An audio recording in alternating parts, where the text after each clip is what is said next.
A new Tetris movie is hitting streaming this weekend, and much like the actual Tetris, it's really just something entertaining to do while you're waiting for Mario Brothers. And to replicate the Tetris experience, this music will be playing behind my entire review.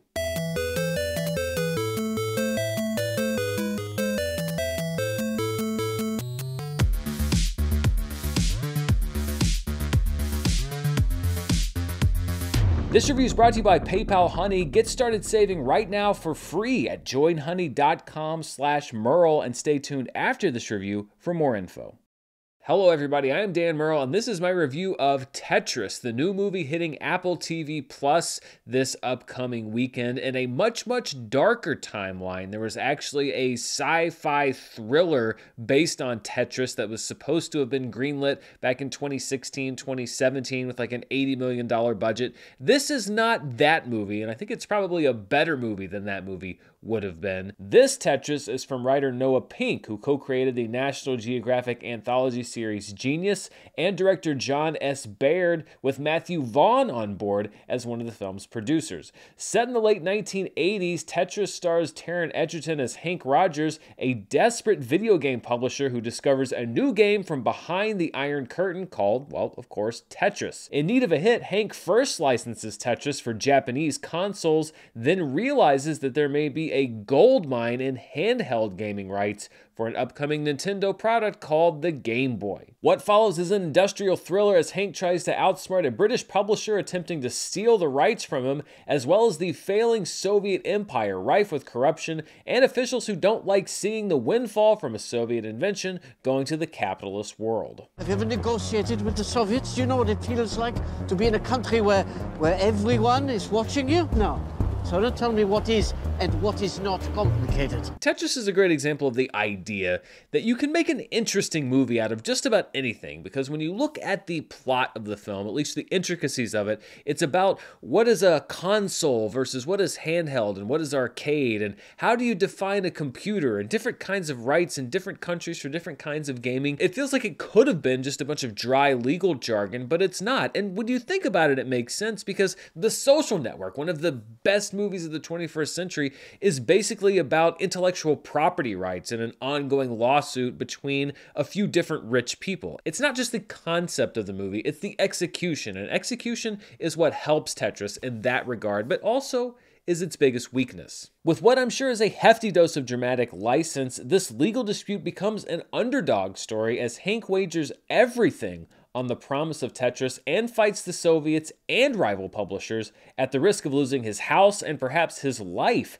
if he continues to try Soviet patience. Everything is going to be fine, because if it isn't, then we don't have handheld rights and we don't have console rights, and Nintendo will sue us for fraud and we'll lose the business and they'll probably take our house.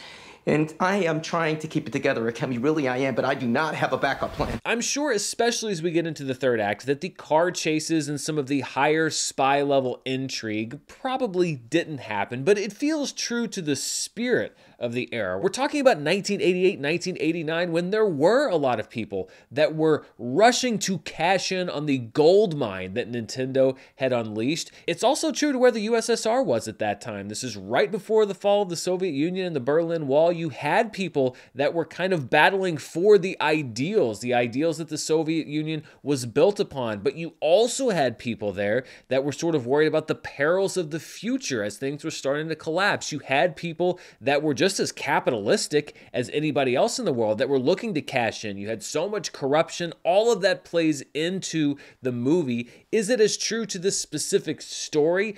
Probably not, but it is true to the era in which this movie takes place. If anything, I think the movie Tetris underestimates just how interesting the legal positioning at the center of the film is, because I can do without the more Hollywood stuff that you get towards the end of the film, because it's pretty obvious that this is probably not true, and the people that were involved in the story have pretty much confirmed that they went through, they did a kind of a factual pass, and then they just kind of had to throw their hands up in the air at all of the Hollywood stuff. But I think that that is the interesting stuff, not the car chases, but the idea of different people in different rooms negotiating against each other, and this person thinks they have the rights, but they don't really have the rights, and is that person going to find out? That, I think, is probably closer to the real story, and that's what's really the most interesting part of this movie. It almost feels like a cop-out that it goes a little bit more conventional towards the end, because it does such a good job of positioning all of these different pieces together and everybody else, and the Soviet Union also being involved. You have the capitalist parties involved, you have the socialist parties involved, and the people that are riding this line back and forth.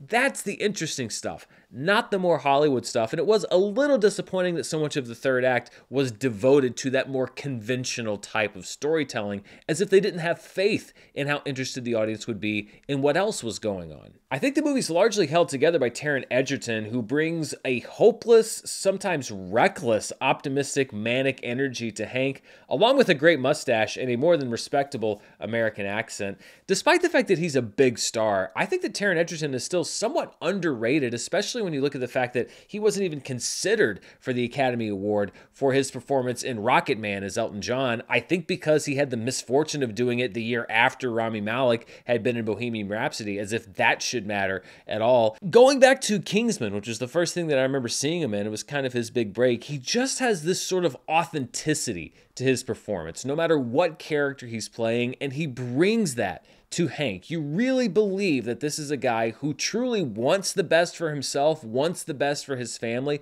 but also is incredibly reckless and irresponsible in trying to achieve those goals. And it's this desperation, this tap dance that drives him. He's a man with everything to lose, and that's what makes him a relatable character. And I think that Taron Egerton was a good match for this role. There's also a father-son duo of publishers played by Roger Allam and Anthony Boyle, who add some real stakes to this power struggle. Although, much like the action beats, I don't really know if it was necessary to stick Roger Allam into a prosthetic fat suit to mimic real life. He's a seasoned actor, for which this prosthetic enhancement was probably not necessary. Toby Jones is great as a small-time middleman, and Nikita Efremov as the actual inventor of Tetris, in particular, puts a really human face on the game itself. It was something that was born out of love. It's something that everybody else in the movie regards as an asset, something to be negotiated for. But the inventor of the game actually had the least amount, because he, by the rules of the Soviet Union, couldn't actually make any money off of it. So he really did see it for what it was, this thing that he invented to entertain himself and his co-workers that has spun wildly out of control. Were this movie being released in theaters, I think that Tetris probably would have stood a pretty good shot at being a mid-sized hit. I think it was budgeted fairly responsibly. It doesn't look like it had an out-of-control budget, but Tetris is coming out on Apple TV Plus, which means, let's be honest, you're probably not going to see it, because even Apple TV Plus's flagship show, Ted Lasso, winner of all the Emmys, draws an audience reportedly of less than 1 million people. I really do think it's a shame how fragmented and fractured the streaming world has become, because there are a lot of movies like Tetris that aren't the ones that break through the streaming noise because they're nominated for Best Picture or whatever, but they're really solid watches that just get completely lost in the shuffle with everything else. But if you do have Apple TV Plus, or if you're sometime in the future when Apple TV Plus is swallowed up by Disney Plus in the dystopia that we're rapidly speeding towards, then I would recommend seeing it. It does take several turns too many into the more conventional Hollywood storytelling, but what comes before that I found to be intensely interesting, and you have some great performances, some great laughs, some genuine heart. It's a movie that I liked, I may not have loved, but I liked, and I think that it's worth a flyer and a couple of hours of your time. So that is a solid recommendation on Tetris. Are you planning to see it this weekend? There's a lot going on, including Dungeons & Dragons Honor Among Thieves hitting theaters nationwide. Let me know down in the comments below. And before we go, I want to thank the sponsor for this review, Honey, the easy way to save when shopping on your iPhone or computer. When I'm shopping online, there's nothing quite like finding a great deal. It's the thrill of the hunt. Well, thanks to Honey, manually searching for coupon codes is a thing of the past, because Honey is a free shopping tool that scours the internet for promo codes and applies the best one it finds right to your cart. Honey searches for any coupon it can find for the site that you're shopping on, and if it finds a working coupon, you'll watch your total drop. I was on Amazon the other day looking for a new phone case, and up popped Honey showing me what the price had been for that phone case over the last few weeks and offering to let me know if that price dropped again. And when I was looking to get some new shoes, I went to my shopping cart and I got a notification about a cashback deal that was available and saved me about $5. And Honey doesn't just work on desktops, it also works on your iPhone. Just activate it on Safari and save on the go. If you don't already have Honey, you could be straight up missing out. And by getting it, you'll be doing yourself a solid and supporting this show.